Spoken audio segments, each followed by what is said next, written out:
welcome to Season 1, Episode 3 of Wiley's Weekly Wisdom. I'm Eric Wiley, one of the founders of PacRes Mortgage, and I'm here to talk with you today about the power of a pre-approval. A pre-approval, a pre-qualification, whatever the tool might be that you're looking for as a home buyer, but also actually as a home seller, to be a part of the process, to be an early part of the process, to be something that you make before making an offer on a home, is the pre-approval, the pre-qualification, working with a home lender to ensure that you understand the process, that you understand what's involved financially, that you qualify for what is required to be able to have you purchase a home, and to understand what all that experience looks like as you move through the process of buying the home. So a pre-approval isn't just, hey, I would like a payment of this amount, what can I buy? Or I would like to maximize my buying ability, how do I do that? It is more than that. It is also understanding and determining and figuring out the process it's going to take, one, to go from not having a house and wanting to buy a house. That could be your first home, that could be a move up or move down situation, that could be a moving out of the area and into another area scenario, and it also could be buying a second home or an investment property for the first time, or if you're doing it again.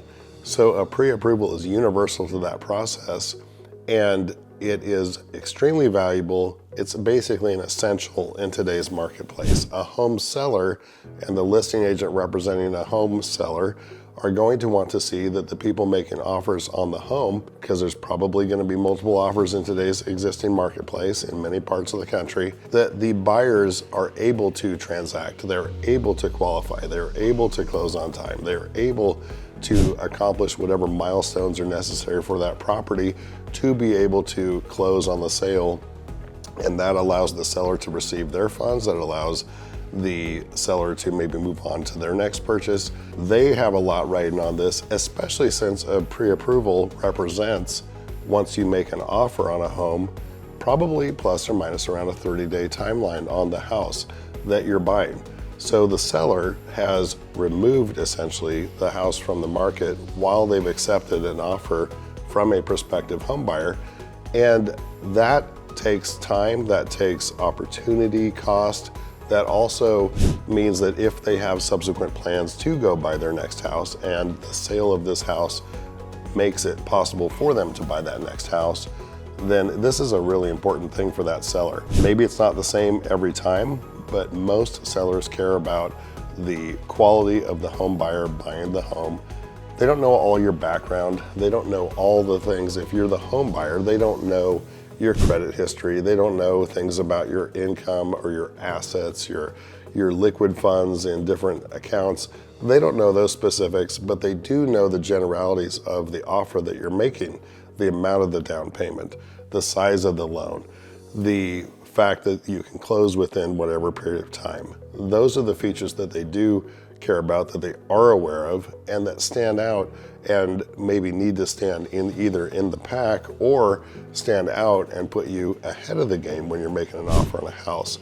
There are different strategies for becoming more appreciated by a home seller in your offer. We can talk about those strategies at another time. Maybe I can bring in an interview with one of our successful loan originators, our mortgage advisors.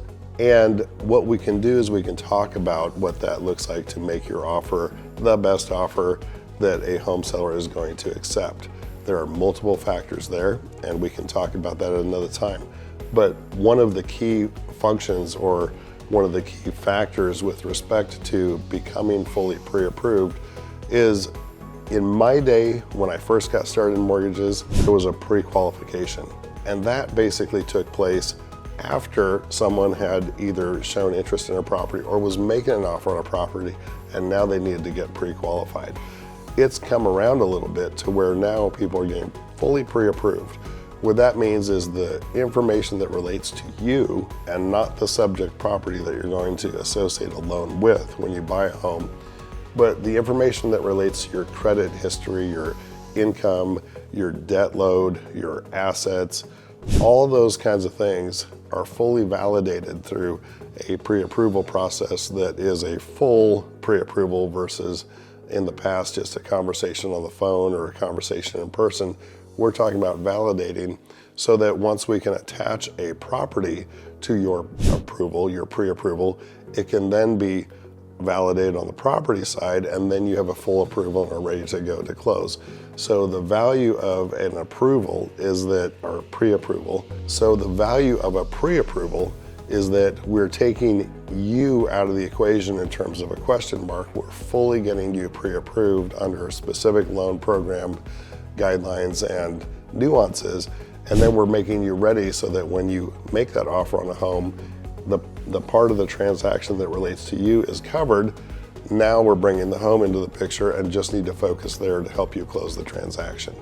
So a pre-approval is extremely important in today's marketplace. It's been important in many markets, in fact, basically my entire career. However, today, you're going to be facing, in many cases across the country, multiple offers still. The winning offer in a multiple offer situation is going to have to rise above the others, rise above the rest.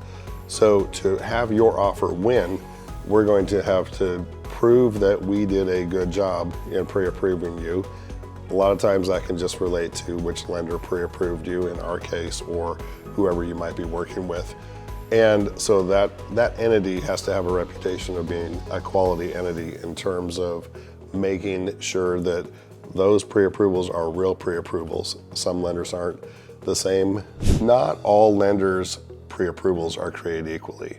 So lenders like us do a really good job, a thorough job upfront of validating, of confirming, of understanding your motivations, your fears, your qualifications, all of that, and we relate it with you so that when we're ready to go, when we're ready to have you make that offer on a home, you feel confident that your part is taken care of. So that is not the case in all scenarios. That's not the case with working with just any lender that may or may not know the marketplace, may or may not fully understand what it means to pre-approve someone for a home, what it means to answer the questions that you may have so that those questions don't come up at a later time, especially during the transaction in which we have a house identified and are moving forward with closing that house. We don't want to find surprises there. So doing the work up front makes a ton of sense. And again, not everyone does that work up front. You want to find a quality lender that will do the work up front with you so that you feel confident, they feel confident, and then ultimately the seller and the listing agent, if there is one, is going to feel very confident accepting your offer. That's the power of the pre-approval. Thank you so much for watching this episode. We look forward to catching you on the next one.